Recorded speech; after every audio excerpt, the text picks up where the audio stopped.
जोहार झारखंड दोस्तों।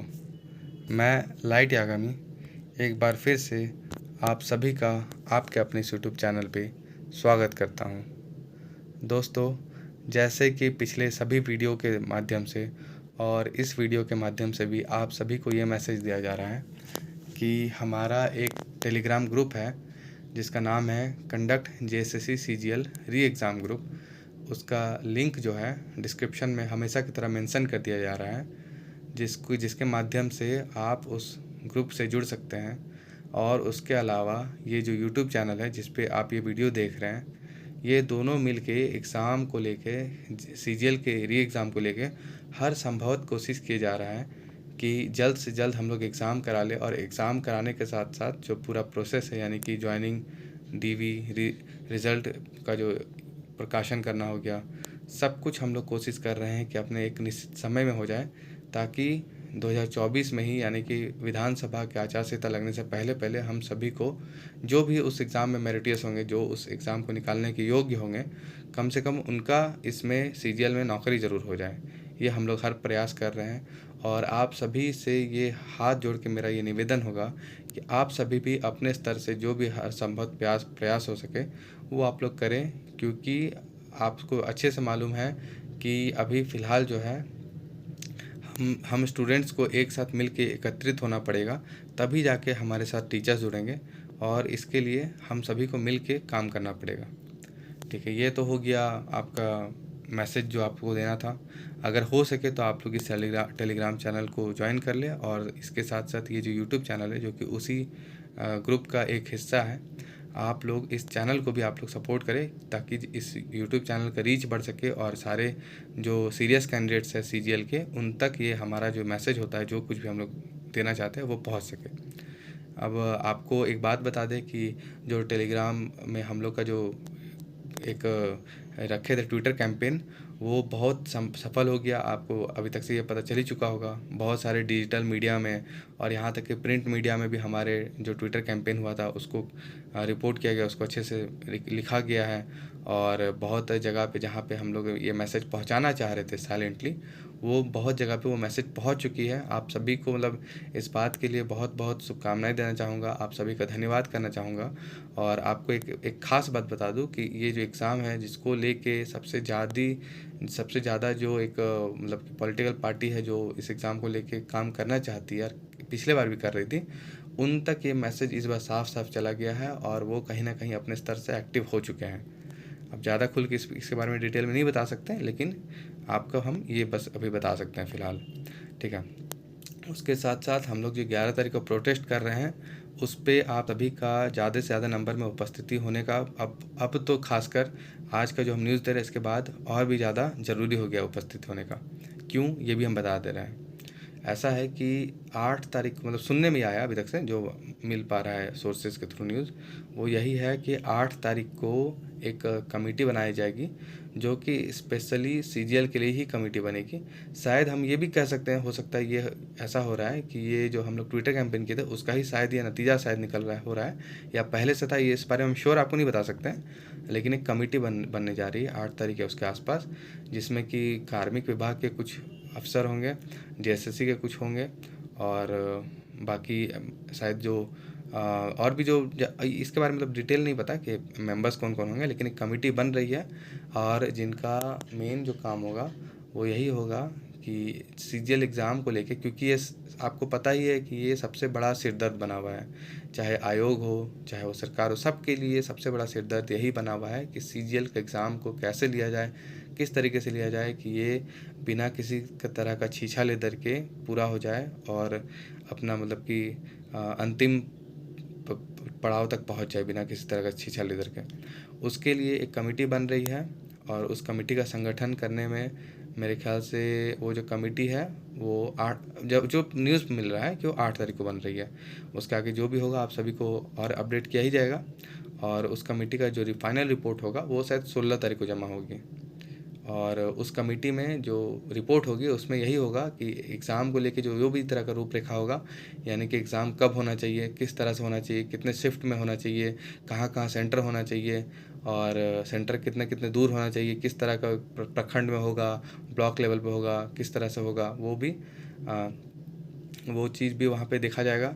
उसके साथ साथ ग्रामीण क्षेत्र में होगा, शहरी क्षेत्र में सेंटर होगा, और फिर आपका कुछ कुछ और जो भी चेंजेस होगी। और सबसे बड़ा बात होगा कि वो जो कमेटी बनेगी वो अपनी रिपोर्ट में एसआईटी रिपोर्ट जो फाइनल जो आ जाएगा, या वहाँ जब तक एसआईटी रिपोर्ट जहाँ तक भी जांच पहुँचेगी उसका जो इनपुट लेते हुए, और पिछले एजेंसी के द्वारा क्या गलती हुआ वो सब कुछ लेते हुए ही वो रिपोर्ट बनेगी। और कहीं ना कहीं ये मतलब कि आप मतलब मान के चल सकते हैं कि उस रिपोर्ट के अनुसार जो फिर उसके बाद जो काम होगा उस पर बहुत कम चांस है कि हम लोग एग्ज़ाम में किसी तरह का दिक्कत होगा। बाकी इस बात का तो गारंटी कोई भी नहीं ले सकता। वो आप भी जानते हैं कि ये झारखंड है, यहाँ पे कुछ भी हो सकता है, क्या होता है नहीं होता है आप सभी को अच्छे से पता है। तो इस बात का गारंटी कोई नहीं ले सकता, लेकिन बहुत हद तक ये पॉसिबिलिटी है कि उस रिपोर्ट के अनुसार फिर जो काम होगा उसमें बहुत सुधार आएगी, हर चीज़ों में, हर प्रक्रिया में बहुत तरह के सुधार आएगी। और हम सभी को अब जो करना ये है कि 11 जून को जो प्रोटेस्ट होने वाला है उसमें हम सभी को अच्छे से अच्छे नंबर्स में अपना उपस्थिति दर्ज करा के अपना मतलब जो हम लोग अपना सबसे पहला कि हम लोग को जो डिमांड है, हम लोग क्या चाहते हैं और हम लोग कितना जल्दी एग्ज़ाम चाहते हैं, क्या कुछ चाहते हैं। हम लोग चाहते हैं कि जल्द से जल्द एग्ज़ाम हो, हम लोग चाहते हैं कि एग्ज़ाम के साथ साथ रिज़ल्ट आए, ज्वाइनिंग हो। और ये अब सबसे पहला बात है, आप सभी को ये बताना चाहूँगा कि इससे पहले जो भी प्रोटेस्ट हुआ था, चाहे वो 5 दिसंबर का 15 दिसंबर का प्रोटेस्ट हो या फिर 31 जनवरी का प्रोटेस्ट हो जो कैंसिल कराने के लिए हुआ था, उन सभी में एक कॉमन चीज़ था कि उस समय हम लोग सभी बस एग्ज़ाम के लिए प्रोटेस्ट करते थे कि एग्ज़ाम हो। लेकिन ये जो प्रोटेस्ट होने वाला है 11 जून को, ये प्रोटेस्ट अभी तक का सबसे झारखंड के इतिहास का सबसे अनोखा आंदोलन होगा। क्योंकि ये जो प्रोटेस्ट हो रहा है वो सिर्फ एग्ज़ाम के लिए प्रोटेस्ट नहीं हो रहा है, क्योंकि एग्ज़ाम अगर सिर्फ देना होता तो फिर तो कुछ बात ही नहीं था। ये प्रोटेस्ट हो रहा है कि एग्ज़ाम के साथ साथ आगे की जो भी कार्रवाई होगी, यानी कि रिज़ल्ट होना, डीबी होना, ज्वाइनिंग होना, ये ये सब कुछ सुनिश्चित करने के लिए कि एक सही समय में हो जाए। चाहे उसके लिए फ़ास्ट ट्रैक हो जाए, फ़ास्ट ट्रैक में किया जाए, चाहे उसके लिए इसको मोस्ट प्रायोरिटी में रख के किया जाए, जिस भी तरीके से किया जाए, लेकिन इस एग्ज़ाम को उस सही समय के अंदर, यानी कि अगला विधानसभा चुनाव का आचार संहिता लगने से पहले पहले इसको कंप्लीट कराने के लिए हम सभी को प्रेशर डालना है। और कहीं ना कहीं अब हमको ये लग रहा है कि अगर हम लोग 11 का प्रोटेस्ट करते हैं तो वो जो कमेटी बनेगी, वो कमेटी क्योंकि 8 को ही बनेगी, तो 3 दिन में तो बहुत ज़्यादा कुछ नहीं होगा, वो लोग रिसर्च ही कर रही होगी अपना अपना। उसके बाद जो जाके वो लोग रिपोर्ट को बनाना शुरू करेगी। तब तक अगर हम लोग प्रोटेस्ट करते हैं और हम लोग अपना डिमांड वहाँ पे रख देते हैं, जो भी 6 7 10 जो भी डिमांड रखेंगे, तो कहीं ना कहीं ये डिमांड्स जो होंगे वो कमेटी को के भी पास पहुँच जाएगी। और वो अपने रिपोर्ट में हमारे अनुसार कहीं ना कहीं जो भी कुछ अच्छा होगा, जैसे अब हम लोग हर वो चीज़ डिमांड करेंगे वो तो हो सकता है ना पूरा हो पाए, लेकिन जो भी पूरा हो सकता है, जो भी हम लोग की तरफ से जायज़ डिमांड होगा, उन सभी को उम्मीद तो पूरा है कि वो चीज़ हम मतलब कमेटी की तरफ से पूरा किया जाएगा। उसके अलावा आप सभी से कहना है कि जो अब जो है, जैसे आप देखे थे कि आज़ादी के टाइम भी आप देखे होंगे कि 1905 से लेके 1929 तक क्या चलता था कि बस किसी भी तरह से हमें एक मतलब कि अपना बात रखने का, अपना रिप्रेजेंटेटिव रखने का हम लोग को मिल जाए। और मतलब हम लोग मतलब होता है ना, एक तरह से हम लोग अर्ध आज़ादी मांगते थे, पूर्ण आज़ादी हम लोग कभी नहीं मांगे थे। हम लोग को चाहिए था कि ठीक है, हम लोग को अपना रिप्रेजेंटेशन चाहिए, हम लोग को अपना बात रखना है, ये होता था उस टाइम पे। उसके बाद जाके आप देखे होंगे कि 1929 के टाइम जो अर्ध आज़ादी था, इसके कॉन्सेप्ट को पूरी तरह से सुभाष चंद्र बोस और जवाहरलाल नेहरू ने मिलके रिजेक्ट कर दिया था। और 1929 में जो इंडियन नेशनल कांग्रेस का जो सेशन हुआ था, लाहौर सेशन, उस पर आप देखेंगे पहली बार पूर्ण स्वराज का मांग हुआ था। और उसके बाद 1936 से आप जो 1946 तक आप जो भी देखे होंगे, जितना भी रेगुलेशन बना, जो भी कुछ बना, उसमें आप देखे होंगे कि बहुत ड्रास्टिक चेंज हुआ था। क्यों? क्योंकि 1929 के समय एक डिमांड किया गया था कि हम लोग को पूरी तरह से आज़ादी चाहिए, पूर्ण स्वराज चाहिए। उसी तरह से इस बार का हम लोग का डिमांड होगा कि हम लोग को ये एग्ज़ाम पूरा तरह से चाहिए, पूर्ण प्रोसेस चाहिए। तो उसके बाद आप देखिएगा कि उसके बाद जो कुछ भी ड्राफ्टिंग होगा, जो कुछ भी नया रूल्स रेगुलेशन, जो कुछ भी नया नोटिफिकेशन आएगा, आप उसमें ज़रूर देखेंगे कि पहले के मुकाबले बहुत चेंजेस मिलेगा।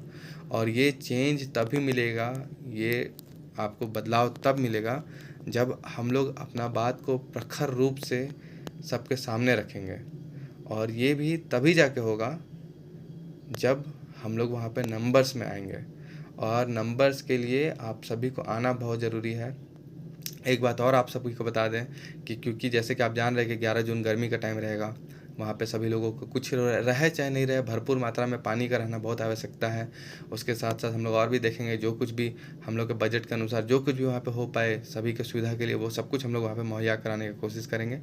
लेकिन आप सभी से ये भी कहना होगा कि आप लोग अपने अपने तरफ से जो भी आएंगे प्रोटेस्ट में, आप लोग अपने अपने तरफ से अपना जो होता है खुद को बचाने के लिए ज़रूर अपना व्यवस्था के साथ आएंगे। जैसे कि आप लोग पानी खुद बोतल में भर के लाएंगे, ठीक है। हो सके तो नींबू वगैरह लेते आइएगा, ग्लूकॉन डी का पैकेट ले आइएगा छोटा छोटा। वो सब क्या होगा कि आप लोगों को गर्मी से बचाएगा, लू लगने से बचाएगा। और गमछा ज़रूर से ज़रूर लेके आइएगा, क्योंकि आपको अच्छे से पता है कि उस टाइम में थोड़ा गर्मी ज़्यादा रहेगा, हो सकता है। तब तक अगर बरसात हो जाए या अगर मौसम अच्छा रहे तब तो कोई बात ही नहीं है, लेकिन अगर मौसम अगर गर्मी का रहा, बहुत गर्मी रहा, तो फिर आप सभी को, सबको, ऐसा नहीं हमको खुद को भी बचाना है, सबको बचाना है। क्योंकि यही यही सबसे बड़ा समस्या है दोस्त। इससे पहले जो है हम लोग जितने भी एग्ज़ाम के लिए प्रोटेस्ट किए हैं वो सभी लगभग लगभग ठंडा के समय हुआ है। ये प्रोटेस्ट जो हो रहा है गर्मी के समय हो रहा है। और हम लोग यही उम्मीद करेंगे, सरकार से भी हम लोग यही उम्मीद करेंगे, जेएसएससी से भी यही उम्मीद करेंगे कि वो लोग हम लोग के गर्मी में ये जो हम लोग इतना संघर्ष करेंगे, इसको देखते हुए कुछ इस तरह का फैसला लेंगे कि हमारा सारा गर्मी जो होता है वो ठंडा में बदल जाएगा, इतना हम लोग खुश हो जाएंगे। यही उम्मीद करते हैं सरकार से भी और आयोग से भी। और इसके लिए आप सभी को हमारे साथ आना होगा, सबको साथ मिलके आके प्रोटेस्ट में हिस्सा लेना होगा, जो कि 11 जून को है, जेएसएससी ऑफिस के मैदान में। आप सभी लोग आएँ, ज़्यादा से ज़्यादा नंबर्स में आएँ। हम लोग ये टारगेट रखेंगे कम से कम उस दिन 10,000 स्टूडेंट्स आ रहे हैं। और आपका दोस्त जो ये लाइट यागामी है, अगर आपसे इतना रिक्वेस्ट करके बोल रहा है कि आप लोग 10,000 के नंबर्स में आएंगे, तो उम्मीद रखते हैं कि आप लोग मेरा ये जो रिक्वेस्ट है इसको खाली नहीं जाने देंगे।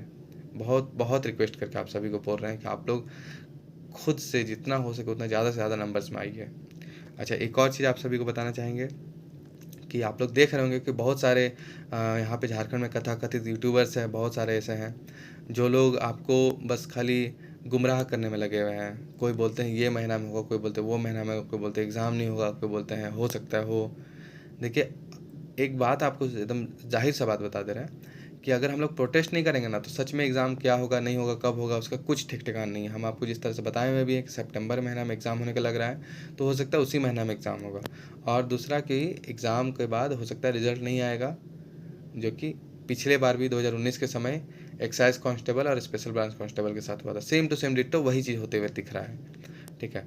तो इसी वजह से प्रोटेस्ट अब ज़रूरी है। और आप सभी को कोई भी आपको कथाकथित यूट्यूबर्स कुछ भी तरह का इन्फॉर्मेशन देता है अगर एग्ज़ाम को लेके, तो सबसे पहला बात कि आप इस पे भरोसा रखिए कि अगर प्रोटेस्ट होगा, एग्ज़ाम भले से मान के चलते चलिए, ठीक है, कोई आपको बोल देता है कि जुलाई में एग्ज़ाम होगा, लेकिन फिर भी अगर प्रोटेस्ट हो रहा है जून में, तो कहीं ना कहीं बेहतरी ही होगा। अगर जुलाई में एग्ज़ाम भी हो जाता है तो प्रोटेस्ट होने पे क्या होगा कि रिज़ल्ट का टाइमिंग जल्दी हो जाएगा, और बाकी का और भी कुछ होगा। एग्ज़ाम जो होगा वो फेयर तरीके से लिया जाएगा, एजेंसी को और चेताया जाएगा कि आपको अच्छे तरीके से एग्ज़ाम लेना है, किसी तरह का कहीं मिसकंडक्ट नहीं होना चाहिए, किसी तरह का कहीं कुछ मिसमैनेजमेंट नहीं होना चाहिए। ये सब कुछ के लिए अगर हम लोग प्रोटेस्ट करते हैं, ऐसे तो होने नहीं वाला, जुलाई में तो नहीं होने वाला, ये हम आपको निश्चित तौर पे बता रहे हैं। एग्ज़ाम अगर हो पाएगा तो सितंबर में होगा, या तो फिर नहीं भी हो पाए। लेकिन मेरा ये कहना है कि अगर हम लोग प्रोटेस्ट करते हैं तो उसके बहुत सारे फ़ायदा है। एक तो है कि एग्ज़ाम जो है, अगर वो सितंबर माह में होने वाला था तो हो सकता है वो हो सकता है कि बढ़ के आना ही है, वो अगस्त में आ जाए, या फिर हो सकता है जुलाई में भी आ जाए, जुलाई के एंड तक में। और अगर जुलाई के एंड में या अगस्त के फर्स्ट हाफ में होता है तो हम आपको इतना निश्चित बता रहे हैं कि फिर हम लोग के जो प्रोसेस है वो कंप्लीट हो सकता है। लेकिन अगर अगस्त के सेकेंड हाफ में भी होता है, यानी कि 20 अगस्त 25 अगस्त तक, तो फिर कहीं ना कहीं हमारा ये जो प्रोसेस है ये लटकना तय है, एकदम तय मान के चलिए कि तय हो लटकना। तो इन सभी परिस्थितियों को देखते हुए आप सभी से यही अपील करना चाहेंगे कि पहला कि आप किसी भी कथाकथित यूट्यूबर्स के बात में आने से पहले ये समझ लीजिए कि भविष्य आपका है, निर्णय आपका होना चाहिए। आपके पास खुद का विवेक है, खुद का संयम है, खुद का अपना बहुत अच्छा बुद्धिमानता है। अपना बुद्धिमानी का यूज़ कीजिए, इस्तेमाल कीजिए, और परखिए कि क्या आपके लिए बेहतर है, क्या आपके लिए गलत है। और दूसरा चीज़ कि ज़्यादा से ज़्यादा नंबर में प्रोटेस्ट में आइए, आंदोलन में आइए, क्योंकि आप सभी का साथ के ही साथ एग्ज़ाम जो है वो हो पाना मुमकिन है। चलिए ठीक है, सभी को जोहार, जय हिंद, ख्याल रखिएगा सभी लोग अपना अपना।